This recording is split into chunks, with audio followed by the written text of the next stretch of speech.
Hey guys, it's Paige. Why did I just say that? I never say that in my videos. Anyways, today I'm just going to be recording a really raw, really casual video. I'm not even going to edit it, which is super hard for me because I struggle with speaking fluently. I pause, whatever. But we're just gonna stick through it because this video is very long overdue and I apologize very much for not doing it, for putting it off.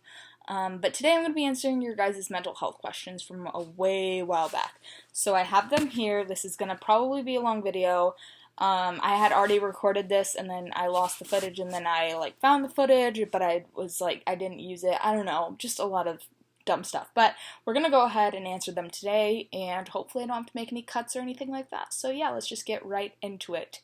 This first question, I'm not going to add these onto the screen like that because it's supposed to be anonymous anyways, and I feel like it's not worth it to go back and edit that when it's anonymous. So this one says, "Hi Paige, I've been dealing with a lot of problems with anxiety and anorexia. During the school year, my mental health drops and I feel like a worthless person. How do I deal with this and try to get better? Thank you." Okay, so you're gonna hear a big theme in this video all about getting help, seeking therapy, all that stuff. And that's not to say that every therapist is the same. You might have seen a therapist and you hated it, and that's totally fine. It's always important to find somebody who works for you. So it's definitely normal for your school year, for your mental health during the school year to drop because the days are shorter, so you're getting less vitamins from the sun. I learned about that in AP Psychology. That's why a lot of people have seasonal affective disorder, and even if you don't have that disorder, it's still hard on you if you struggle with mental health during that time of year. So it's definitely normal, but my best advice to you is definitely if you're dealing with anxiety and anorexia, definitely, sorry, I'm just seeing what my dog is chewing on. I don't know what she's eating, sorry. But just definitely seek help with that. Talk to somebody, even if it's your school counselor, if it's your parents. I know that it's not always easy to convince your parents to let you get help or anything like that, but it is just my biggest, advice, because asking your friends for help is nice, but I learned throughout high school that asking my friends for help really was not even a quick fix, if anything. So that is my best advice for you. I'm basically 100% sure I have social anxiety. I've done a lot of research on it and everything surrounding it, but my mom doesn't believe me and keeps forcing me to do stuff to overcome my shyness, like if you want this food you have to order it yourself, and all these kinds of things, and I've had a panic attack once from that. And yep, what do? Thanks Paige. Illy too. This one's kind of tough because there is actually a therapy called exposure therapy where you are exposed to what you dislike, and that's supposed to help you kind of learn.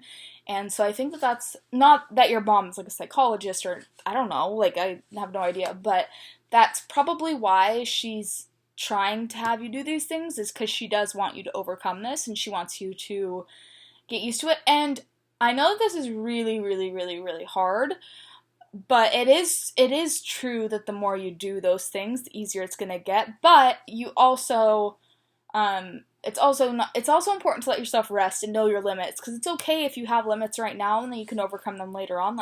That's completely fine. This one I'm gonna say is that I would really recommend talking to your mom about this if you haven't already. It sounds like you have, but trying to talk to her when it's not in a situation where you have to do something. Don't wait until you're at the food counter and you have to, or at the counter at McDonald's and you have to order your food and you don't want to. Don't wait until then to talk to her. Talk to her when you get home from school one day when you guys are both in a good mood. Hey mom, I want to talk to somebody. And even talking to a school counselor, something like that to kind of reaffirm and talk to her when you're both not at an emotional high or low might help out a little bit more.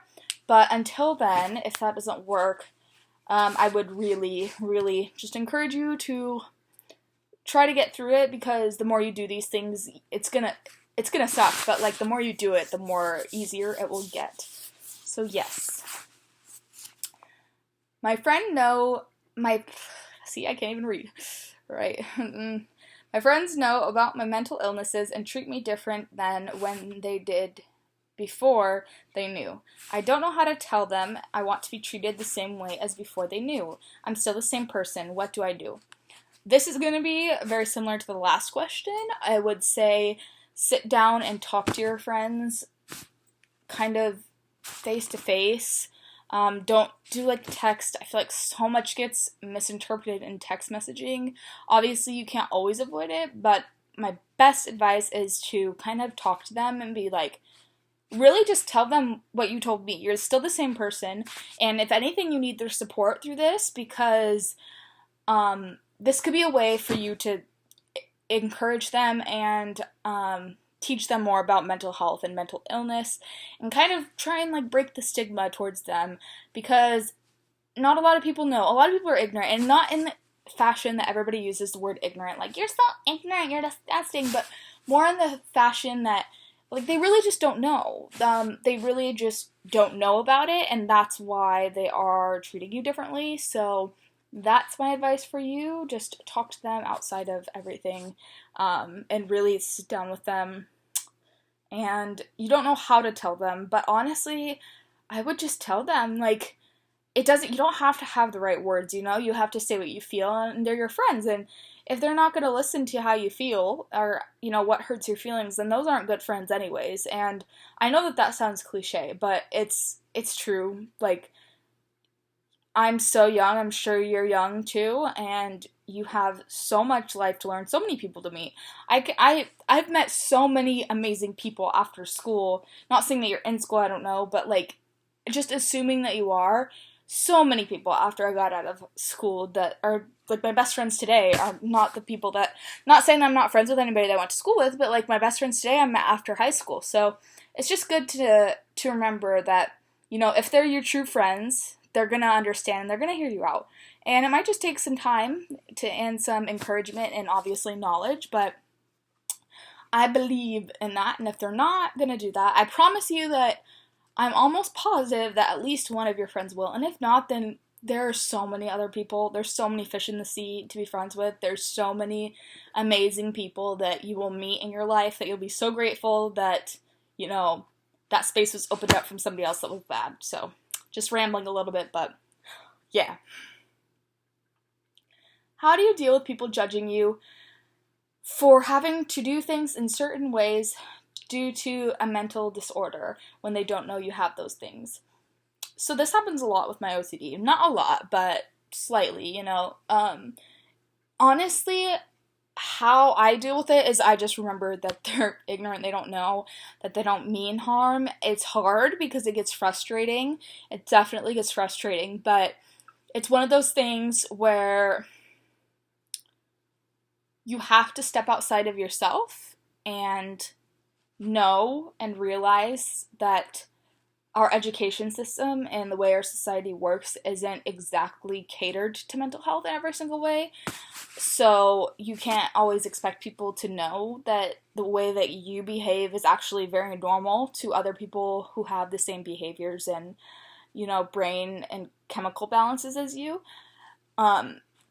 So just remember that everybody behaves differently anyways. What is normal? Like, what is normal? I understand that there has to be a basis of normal for certain things. Like, I can't think of an example, but they might not know you have those things, and if you're not ready to tell them, then that's fine. But if you are, you can always, enlighten them about the issue, and then, get rid of some of that ignorance that's bottling up between you guys. But realistically, what's normal? Like, for example, with OCD, sometimes I have to wash my hands, like, more than 1 or 2 times, which is not, there's a lot of people who have a lot worse, but, what is normal? Like, yeah, that's a compulsion, but, like, is it affecting anybody? I mean, I don't know. It's always good for them to try and help you if some of your behaviors are negative and your mental illness makes you do those negative things. So don't get those too confused. But yeah, that is, I would say that, talk to them and kind of remember that where they're coming from.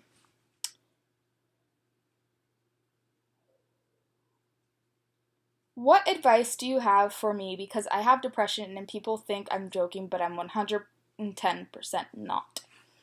My advice for you is when people say, ha ha ha, oh, you're joking, right? I would literally just be like, I'm such a blunt person sometimes. I would be like, no, I'm not joking. Like, please don't make fun of it. Like, my dog's barking. Maya! Come on! Sorry.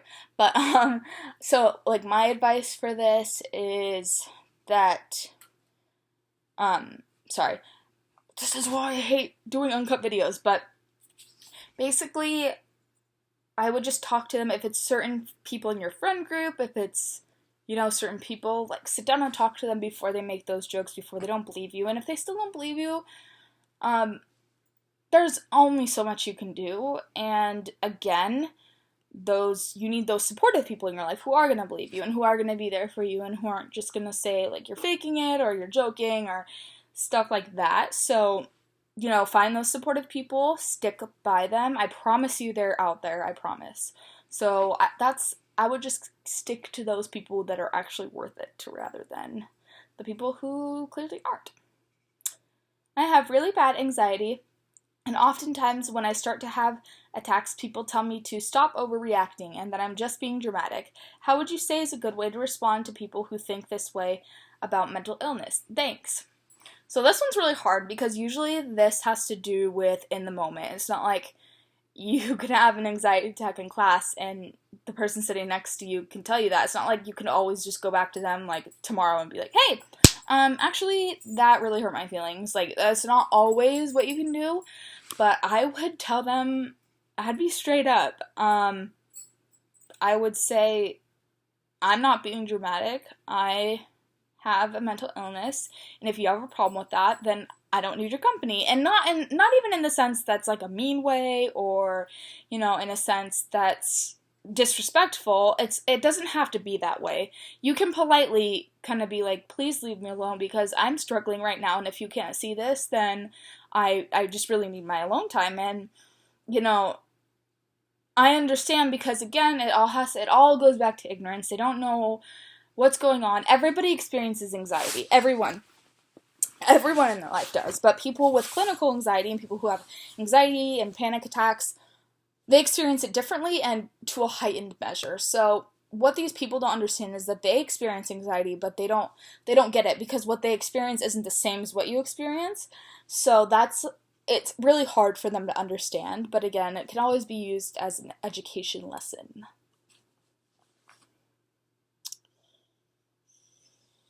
Okay, I was wondering if you maybe had any tips for people that are afraid of talking to other people about their mental health issues. One time, I finally found the courage to tell my mom I thought I suffered with an anxiety disorder, and her response was literally, oh, you're probably just stressed. No, I know the difference between stress and anxiety on a very regular basis. This made me scared of talking to other people about it, and I just feel as if I'm being super silly and it's actually nothing. Thank you. Okay. So this one is hard because I obviously wasn't there for the conversation with your mom, so I don't know the connotations. I don't know the tone that everything was said in. But from what it sounds, it doesn't seem like your mom meant it in an ill will. She probably just doesn't understand, what's going on. And that might just take persistence. And I don't mean every time you see your mom's face, hey mom, I have anxiety, but just be like, Mom, I'm really struggling. And if you don't believe me, can I at least talk to somebody? Because people don't understand. That's why they don't. It's not always, at least, that people don't want to accept it. It's that people don't understand.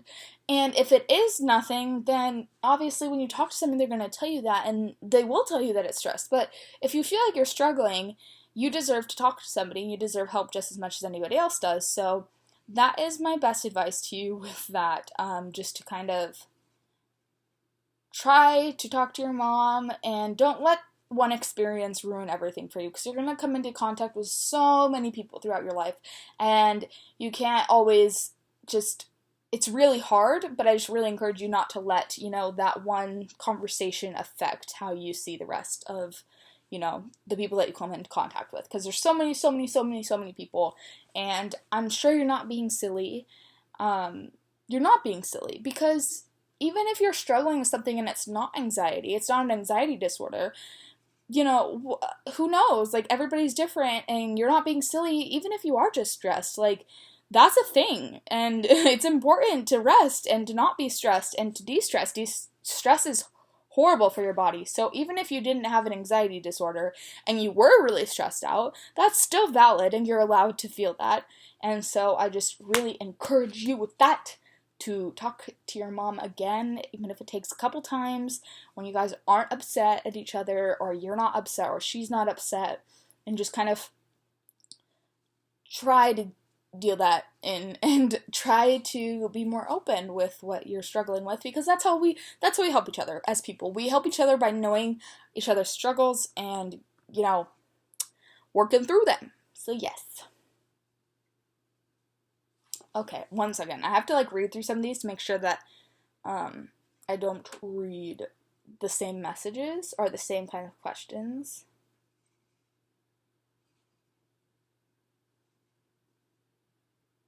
Okay, so this question is basically has to do, mainly the part that I'm going to focus on is faking your anxiety and depression, like somebody told them that they were doing that. And that also goes back to the you're overreacting type of thing. That's something that is not, okay, but it's also something that a lot of people, I'm not trying to stand up for anybody. I'm not trying to be you're wrong for feeling that way, but a lot of these people are very ignorant and just don't understand. They've never experienced something like that, or they have and they just haven't come to terms with it, and that's how they cope, a lot of bitter people, I'm not saying these people are bitter, but as an example, a lot of bitter people in the world have gone through something that's hurt them, so they choose to hurt other people. And it's kind of the same concept, in the sense that if they do go through it, then they're in denial and they don't want to address that, then they're gonna kind of, be rude to you. And so that's one of those things where it requires a lot of patience if you want to work through it. But you just have to remember that that you're not faking it. And words hurt, yes, but at the end of the day, if this person did matter to you, sometimes they're your family and you can't get away from them, and sometimes they're your friends and it won't matter in a year. So it's just important to remember that. They asked if anything similar has ever happened to me. Yes, it has, but they actually have come around since then. So that's really cool. And it did just take time, and it really just took time and for them to kind of, witness my behaviors. It wasn't even you're faking this, but it's they didn't really know. And once they witnessed my behaviors, and they accepted it, and it just took time. That's all it took. So that's encouragement for you, because that might be all it takes for you too. Hey Paige, I just wanted to know, when you get really bad anxiety in public, if you do, how do you deal with it, / what do you do to calm yourself down? I love you, by the way. So, ever since I've been on medication, my anxiety is a lot better, but I still get anxiety in public. I used to get it really bad, especially in airports. I usually cry, but if I'm not crying, I don't usually cry, but sometimes I cry. But a huge thing is focusing on your breathing, because that's what calms down your heartbeat and calms down your nervous system. I know when I have anxiety attacks, I don't want to breathe. That's the last thing I want to do is breathe. But seriously, that is the best thing for you to do. Even if I have a GIF on my phone of the kind of breathing in sync with this if you're having anxiety. Get one of those, because those really, really help. Just staring at that and breathing in and out as it tells you to do, those really help. Because even if it means you're in public and you have to look down at your phone for 5 seconds, that's not a big deal, you know what I mean? And so yes, that's happened to me, and that's how I deal with it, just by breathing. And it always passes. That's one thing to keep in mind. Just remember, it always passes, and it's not gonna last forever. But the more you go out and do things that give you anxiety, the less they're going to give you anxiety. But obviously that, like, sucks going through it. But yeah, I would just really focus on your breathing. That's, like, my best advice for that one.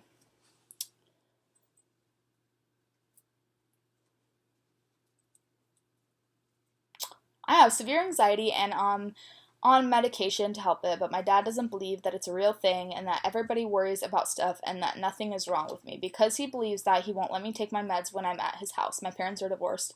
And when I told my mom, she told me that that's between him and me and we have to work it out ourselves. What do I do? Okay, I really hope that this has been worked out since since after you messaged me this, because this is, like, really serious, actually. And if you live in the US, I don't know the differentiation between states. But I know in California, and I'm pretty sure in most states, your parent is legally obligated to give you medication. So if you're prescribed something, it's illegal for them to not, it's considered child neglect, from what I know. And I'm not saying, like, your dad's neglecting you, that's not what I'm saying, but, it would be something interesting to maybe research for yourself, and maybe, like, in a very calm, very respectful way, bring it up with your mom, and maybe that's, like, a very last case scenario, you know what I mean? Maybe just sitting down and talking to your dad and being like, Dad, I went to a doctor, like, this is not fake. I went to a doctor who went to medical school, a doctor who went to years of schooling, who's allowed to prescribe. They've given me this medication, and it's not fake. You know what I mean? Like, even just going into, like, the different neurological things and showing, like, graphs. I know that sounds silly, but that might be what it takes to kind of, switch his brain over. And if he still refuses, maybe talk to mom and be like, I really, like, because it's really not good for you to be on and off medication, especially if it's something you're taking daily. It's not good for you to be like, oh, I'm taking it these 3 days of the week and then I'm not taking it the other 4. Like, that's really bad for your body, from my knowledge at least. So, also talk to your therapist if you're seeing a therapist, especially if you're on medication. I would assume you are, or your psychiatrist. Talk to them about it, because they might be able to help too. Okay. And also, what's the easiest way to deal with anxiety or depression in your opinion? And also, if you're not exactly, like, sad every day, / there's things that might make you happier, but you still, like, think of your life very negatively and whatnot, is that considered depression? Okay, to answer the first question, my easiest way is therapy. So that's been the biggest help ever. I have an amazing therapist, and again, like I've said before, not every therapist is created equal. You might go see a therapist and hate them. I was very fortunate and blessed to love the first therapist I ever saw, like, in this season of my life. But that's my easiest way, and I know it's not available for everybody, but if it's one of those things where you're worried because you don't have enough money, a lot of places accept insurance, and they have a lot of clinics, and also finding something that's very therapeutic for you that gets your mind off of it, that's, whether it be art, that's obviously good for you, so not things that are detrimental, but, doing art, making videos, reading's a good one, writing, those are all really good things to kind of help you through these hard situations. And then I honestly cannot tell you if what you described to me is depression or not, because I'm not a clinical psychologist. I really can't tell you. So, so I have depression, or I struggle with it, but I'm on medication for it. So the way that I can describe how it affects me is I feel nothing. So if I feel anything, it's hurt or sadness, but generally I feel nothing. And that doesn't mean that I never laugh. Sometimes laugh throughout the day, but I just don't feel anything. And it's scary and it's hard. When I was younger, though, depression hit me like pretty much like what you described it as. I mean, I was sad pretty much every day, but, like, it was very similar. Like, there was things that made me happy, but it was, like, my happiness was so dependent on those things that when, it wouldn't go exactly how I thought it would in my mind, like, I would flip out and, have these intense meltdowns and like all of these crazy mental breakdowns and all this stuff. So I can't tell you if that's considered depression because I'm not a psychologist, as I said, but it might be helpful for you to see one and kind of explain more in depth what you go through on a daily basis, and they'll be able to tell you for sure. Hi, Paige. I would like to know how you deal with stress. I'm someone who struggles with anxiety. Okay, hold on. I just gotta go back to the other question. My bad. So, what I mean by depression is all what I just said was like clinical depression, diagnosed depression. I can't diagnose you, but everybody can feel depression as the feeling.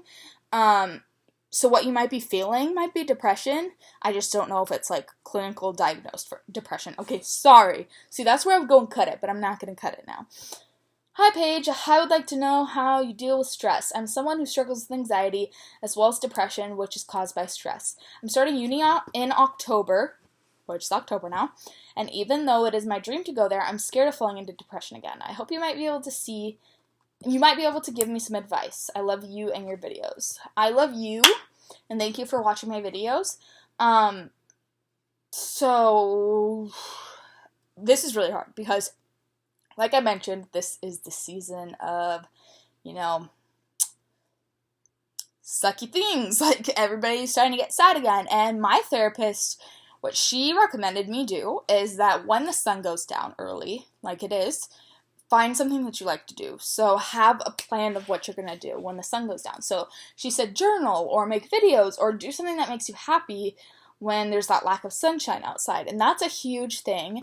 It sounds like you're going through a really big life change going to uni. So my advice for you is to kind of, I might be a little bit late answering this because I don't know if it started yet, but really prepare yourself mentally for something like that. Know that it might not be perfect on the first day or first week or first month, but that's okay because it's all a learning process, you know what I mean? So, yeah, it's gonna be, if you're very aware of your mental health and you're focusing on it and you're making sure that everything's good, that's probably the best bet for you. That way that you can notice if you like fall into depression or something like that again. And that way you can get help.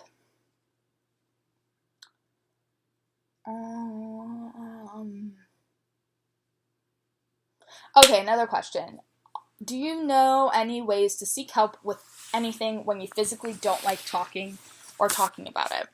So, I really didn't like talking about my problems. I still don't all the time. But it's weird because you get out of it what you put in. So I think if you kind of like talk yourself and be like, I'm going to go talk to somebody and I'm going to get help, and they're completely unbiased. They are somebody who's here to help me. They're here to analyze what's going on, and I have no strings attached to them.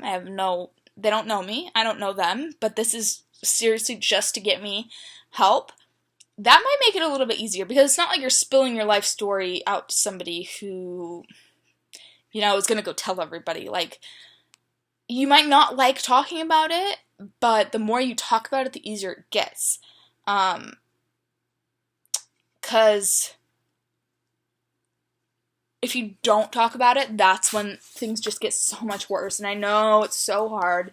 It's really hard. But it's something that you have to try. And even if it means you write down all of your paper, even if that means you write down all of your feelings on paper and you bring it in and read it, like, that's a start, That's a lot easier than just talking about it, but it is a start. So that might be a good option for you, is to go ahead and write down your feelings and kind of go in and read them, because that way you can at least read off of the paper. You don't have to, be making eye contact trying to think of all the words. It might just be easier for you at least to start out and kind of explain that to them in the beginning to let them know that, like, that's where you're coming from.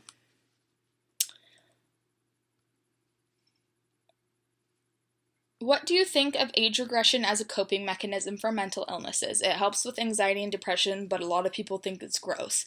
So I didn't really understand this question because I looked up age regression, and it from my knowledge, it was basically like bringing up the past to kind of get through what you're going through now. I could be completely wrong on that, but that's what I remember looking up.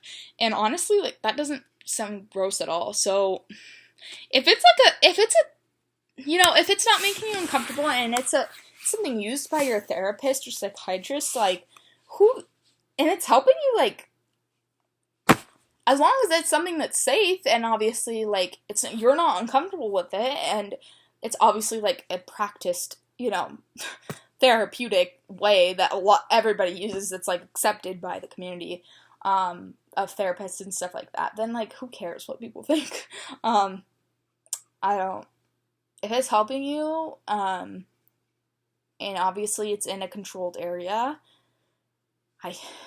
I'm not saying to go do drugs, that's gonna help you, but, like, you know what I mean? In this situation, it's all about therapeutic tactics and stuff like that, so I don't see a problem with it.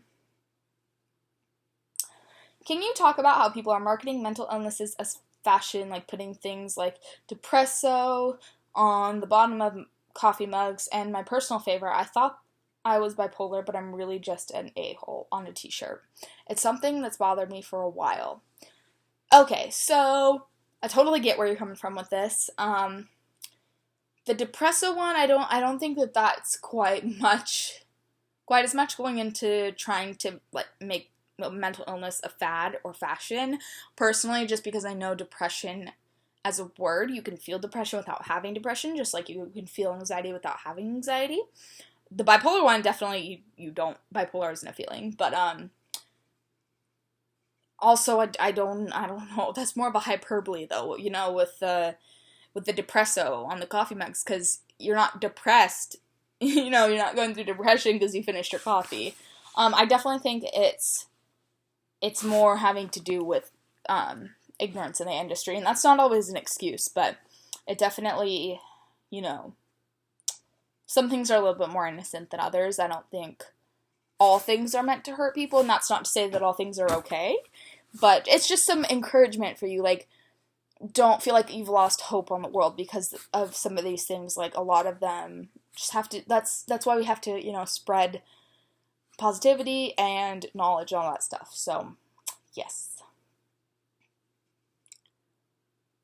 I also have bipolar disorder, and I don't know much about it. My doctor doesn't tell me stuff even when I ask her questions about it. Is there anything you know about it that can help me out? I don't, this could be a very long spiel because I learned about bipolar disorder because, they thought I might have it for a little while.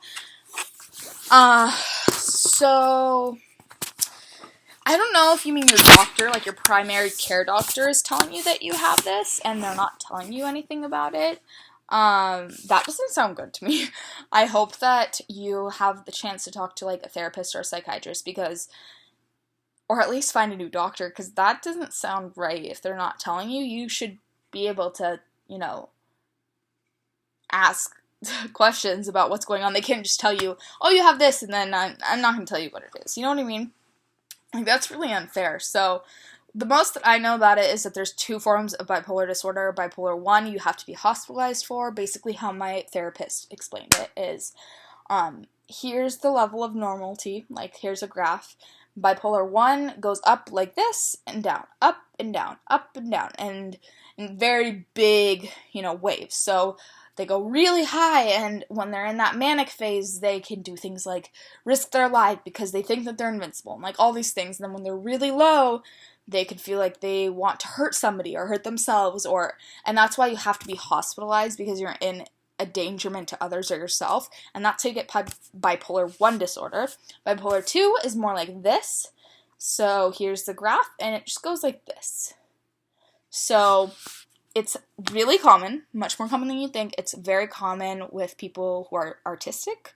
And it's just like, it can almost be undetectable. So that's why it's hard, because so many people have it, though. Like, so many famous people, actors, and I don't even know about actors, but, like, artists, like, don't, try not to be discouraged, because you're definitely not alone. And I just know that it is really difficult. And, I felt a little tiny bit of how you feel, because my therapist at one point really didn't know. So I definitely know how you feel, because I have manic episodes a lot, actually. So I understand how you feel. to an extent. But, so I guess I'll just go into it a little bit. The up and down, here's your mania, that's up, and that's when, how mine works, at least, is how a lot of people's works, is you have accelerated speech, and you have a lot of energy, and you don't sleep for a while, and this isn't all, like, what I experience, but this is, like, the general, what people experience, and you have a lot of energy, and then the low is basically, like, depression, like, you don't have any energy, you're tired, you're sad, like, it's kind of how it works. So I'm sure you know that because you have it and you deal with it, but that's, like, all of my knowledge on it that I kind of know of. But yeah, definitely find a new doctor or talk to someone, because that's, like, not okay. Hi, okay, so I've been feeling not mentally healthy lately, if that makes sense, but at the same time, I am terrified to talk to anyone in my life about it, as I feel like people think I'm crazy. I know it's kind of ridiculous fear, and I shouldn't be as scared as I am. Any advice about starting to talk about it / getting help? So this one's difficult. I know a lot of people struggle with this, and I'm gonna go back to what I mentioned earlier about writing your feelings down and reading them, because that can really, really help. And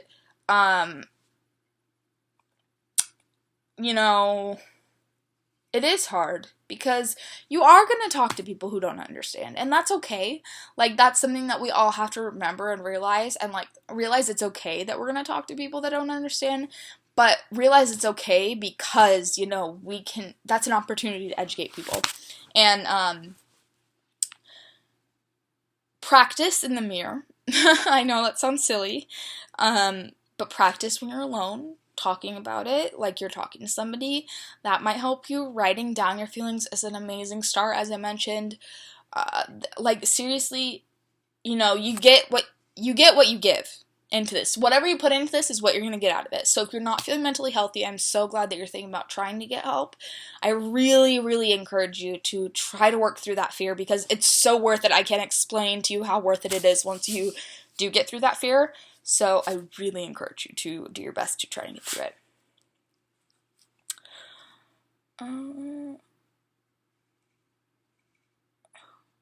Do you have any advice on getting out of a social situation because you're feeling anxious without sounding rude? So this one's hard because, like I said before, it is good to be in situations that kind of challenge you in that sense, but you have limits. So you can't always stay in a situation just because you're trying to get over it.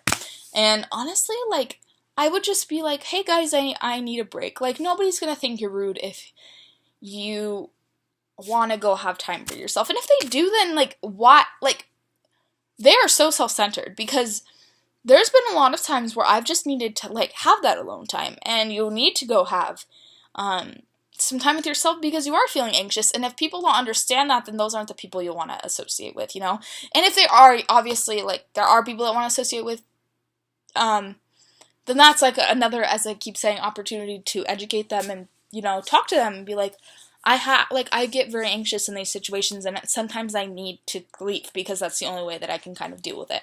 So that might be help. You're probably not going to sound rude, because it's not like you're like, hey guys, I hate you all, I'm out. But just be like, hey, I'm not feeling too well. That's always a good one, because it's not like you're lying. Like, you don't have to say, oh, my stomach hurts, I'm going to go throw up. Like, don't lie about it. Just be like, I'm not feeling too well. Like, you're really not. You're not mentally feeling well. And, you can even say, I'm having some anxiety, I think I'm going to go take a break. And, that can get you out of a social situation. It's totally okay to do that.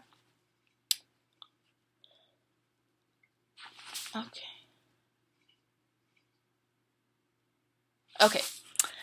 For years, I've been having small anxiety attacks, and about a month ago, I had a full-on panic attack. I told the counselor I had been working with for a few months, and she told me to tell my parents. I couldn't bring myself to do it face-to-face, so I wrote a letter, but my parents never said anything about it.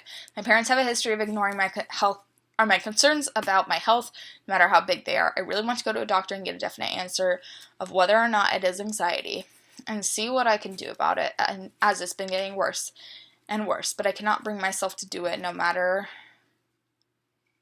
what, and my school aren't helping very much anymore. Any ideas on what I could do? So this is really hard too, and it's great that you actually wrote a letter to your parents, despite the fact that they ignored it. That's really hard, but honestly, like, maybe, like I said before, get that letter, rewrite it, and talk to them. Put them in a space where they're not upset, you're not upset, but, like, sit them down in your living room and read the letter and be like, Mom, Dad, like, I need your help.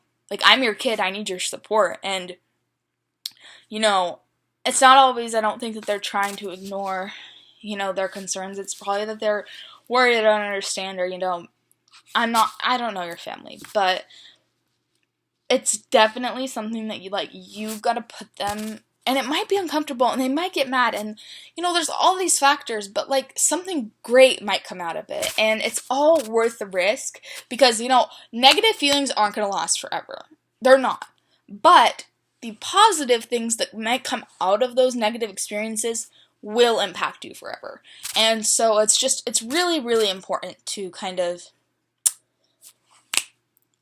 get past that and just recognize, that it might not be a great experience talking to your parents, but tell them, my counselor told me to talk to you guys. Like, I'm assuming you're working with a school counselor, so, maybe ask them, like, can I please go to therapy? Like, can I please talk to somebody other than my school counselor? And a lot of times, like, it's not going to cost a lot of money if you have insurance and all that stuff. And then, again, like I said, there's clinics and just so many different resources. So, definitely bring it up with them again. And if you have to, just read it off paper. Might be the easiest way to do it. I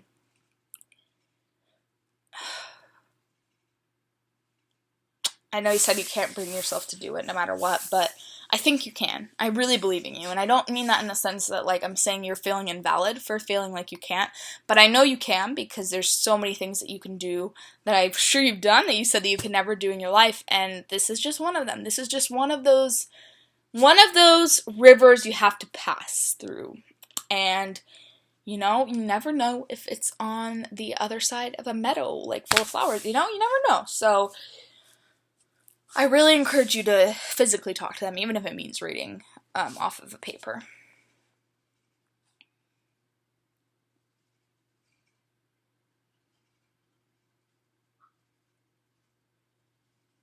Okay. Sorry, I'm, like, reading through to make sure that these are the ones I need to read. But I've just been feeling really depressed lately. I feel like all my friends are making new friends, and they're just gonna leave me, and I'll wake up crying without anyone. I have lots of great friends right now, but I just have a voice in my head telling me something is gonna happen. I'm not sure what to do. I used to cut because of these voices, and then I started watching you and others, and that kind of lifted my spirits, and I was never depressed, but now I'm not really sure anymore. So this one's really tough. I'm not sure if you mean that there are physical voices in your head, or if, like, you're telling yourself this, but I really, really, really, really encourage you to talk to somebody, because it breaks my heart that you feel that way.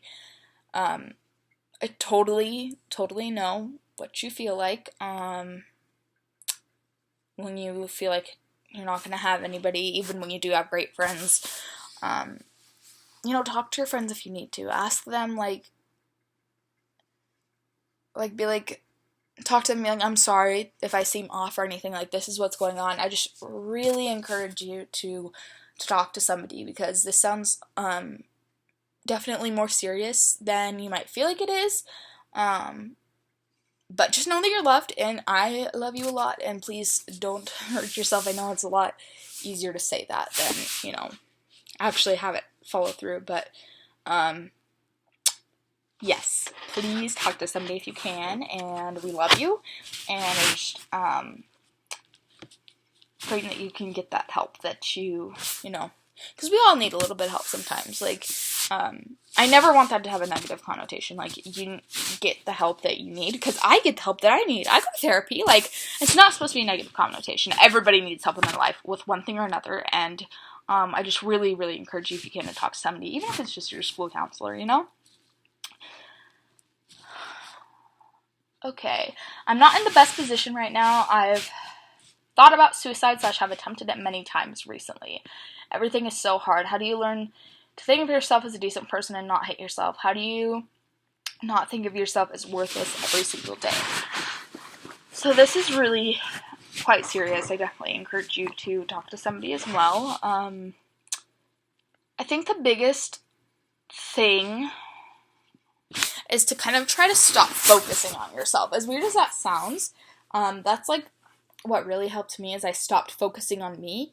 I just started focusing on the things around me and the people around me, and that like kind of takes away the option to think of yourself negatively.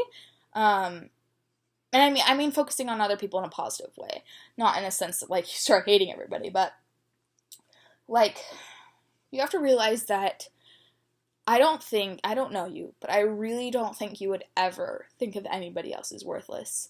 Most humans wouldn't. Most humans wouldn't look at somebody and think that they're not worthy of living. You know, obviously, like, if they're a serial killer, like, I don't know. Like, everybody has different views on that, but, like, I just mean, you would never look at somebody in your position and tell them that they're worthless, so why do you do it to yourself? You know what I mean? Like, if you had a little sister or a little brother who felt like this and they were in your situation, you would never ever say that. So you kind of have to realize that you are just as valid and important as anybody else is, and you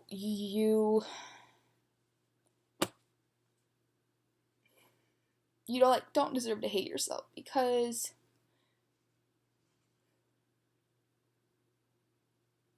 like, you're valid and you're important, and it really hurts me that I didn't think I was gonna be emotional, but like, there's people that follow me that feel like this, and I don't want you to feel like that, because I really love you. And it's always a work in progress. It's not gonna happen overnight, but so many people care about you, and like, if you were to leave, like, it would be devastation, and you're not worthless. I can promise you that. And I know me saying that might help for a second, might not even help for a second. It's not going to be an ultimate fix, but just remember that you are equal with everyone, and nobody else is worthless, so you're not either, you know what I mean? And I know that's a hard concept to wrap your head around, but it's really important. It's a really important one to wrap your head around. So please remember that. Also, I have oppositional defiant disorder. I get super mad all the time. I honestly don't even know what that means. Can you sort of give me some sort of short description and tips? I'm honestly scared to check. I have medication for it, but my anxiety is telling me that it's going to make me sick and that I shouldn't take it.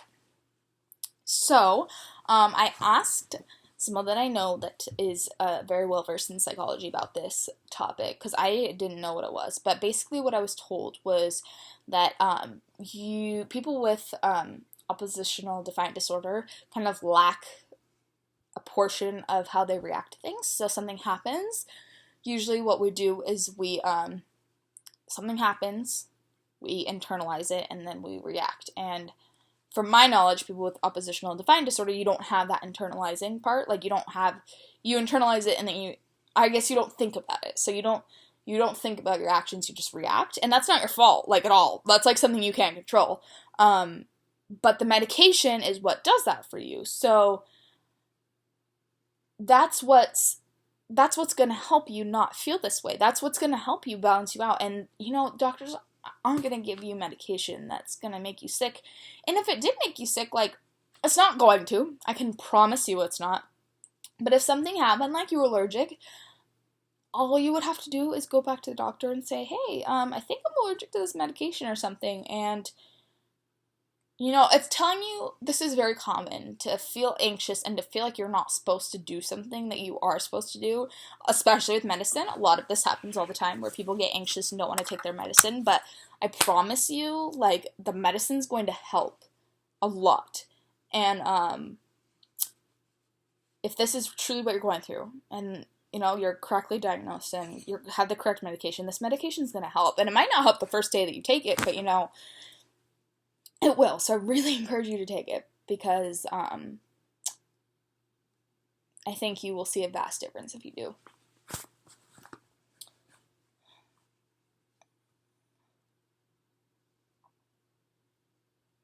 Okay. The summer has been really difficult for me, and emotionally and mentally, and I ended up being hospitalized. I'm really nervous about going back to school because I have so many scars that are really noticeable, and it's going to be difficult hiding them or even having to explain them. Any tips? I just really don't know what to do, and I'm so worried about going back into high school. Thank you. Sorry, I'm super late answering this, but you don't need to hide them.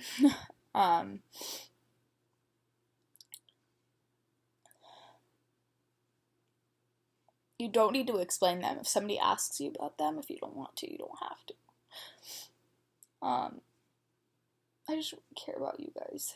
I'm sorry for getting, like, a little bit emotional. Not, like, versing or anything like that.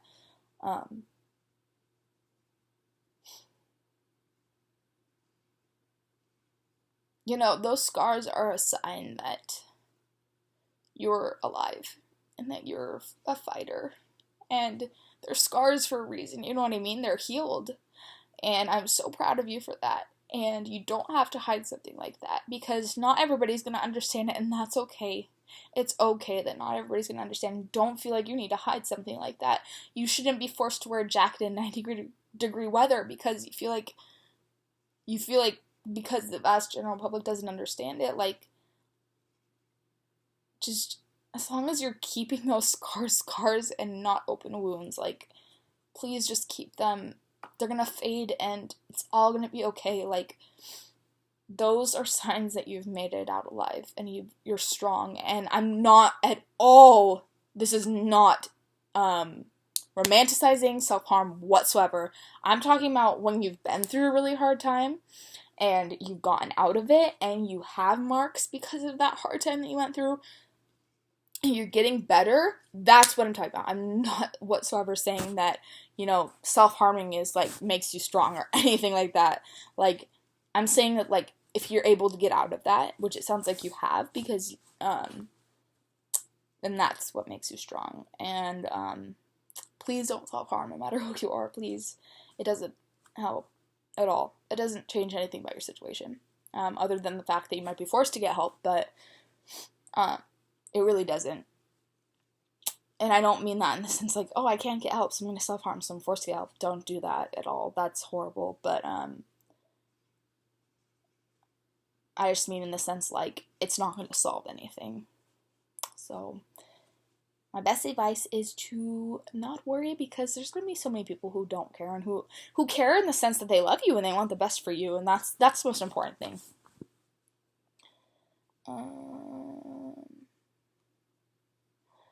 Hey Paige, I feel extremely nervous to talk to my parents about my mental health. They were made aware of it after my depression reached an all-time low and I hit a very dark spot in my life, but I got some help and came out of that. Now I don't want to mention it to them that I won't need more help because my depression is coming back, because I'm worried they might be disappointed or upset with me. How can I convince myself to tell them I need more help? So it sounds like that they were completely willing to get you help last time, so I can guarantee that they're not going to be upset with you. They will not be disappointed in you. That is not your fault.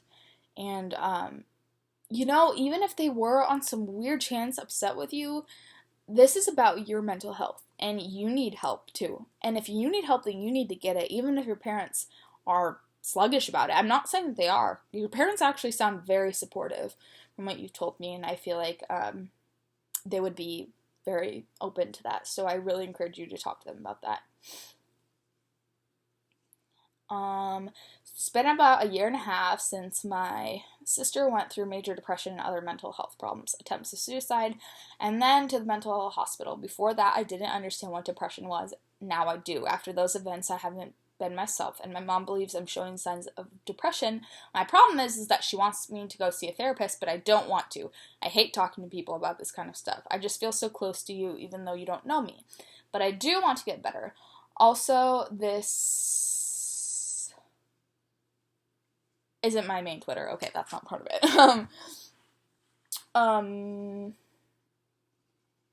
So this one's hard too. Please, okay, so you're able to write this down and send it to me, right? Write it down and talk to a therapist. I know I keep saying that, and I know that's not how it works for everybody, but your mom, like, seriously knows your best. Like, if she went through everything with your sister, she knows, and I don't even mean this in the sense, like, to guilt you into it. Like, don't make your mom go through that, because this is so much more about you than anyone else. But, like, your parents are there to support you.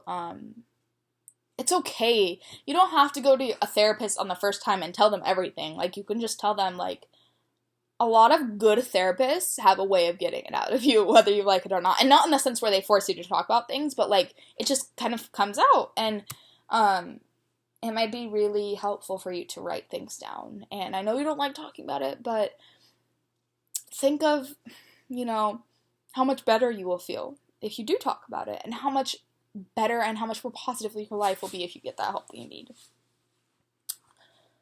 Okay, I'm not sure if I have any more. I think that might be all of them. Yes, it is. Okay, that is all of the questions that I have to answer for this. So, I really love you guys. Anybody who's struggling, like, you are not alone. I care so much. If you feel like nobody cares, which I promise someone does, I do. And if nobody's telling you that, or maybe you just don't feel like anybody's telling you that, I'm telling you this. So, I love you guys. Thank you guys if you watched this far. This is an insanely long video. But I'm praying for all of you, and please don't hurt yourself, or, your life is very important to me and a lot of other people. And I've been there. I have, and I've been in that dark place. And just please take it from me that it gets better. It always does. It always does. It always gets better. And I used to hate hearing that. And I think I did, at least. I don't even remember. But, that's such a hard thing to believe. But it does. It always gets better no matter what. So please keep fighting, because you're all so strong. If you have the ability to, if you're here today, you're so strong, more than you'll ever know. So please keep fighting. I love you, and if you guys need help, I try to respond to a lot of tweets. I don't see my DMs that often, but if you have something urgent, just tweet me. Like, here, tweet me pineapple cheesecake. If you have something very urgent that you DM'd me and you need me to read, and you don't want to say, hey, this is urgent. I don't know what I'm saying anymore. But if you have something urgent that you want to DM me or talk to me about, or you need help, tweet me, because that's the best way that I can see it. I do look at my DMs, but I don't always see, like, all of them.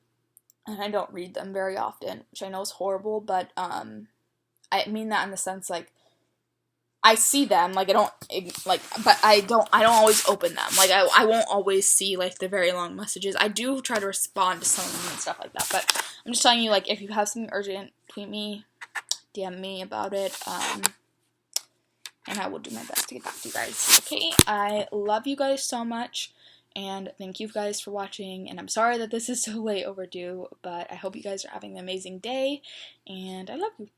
Good night. Well, good night for me, because it's 12 a.m., but have a good rest of your day or night.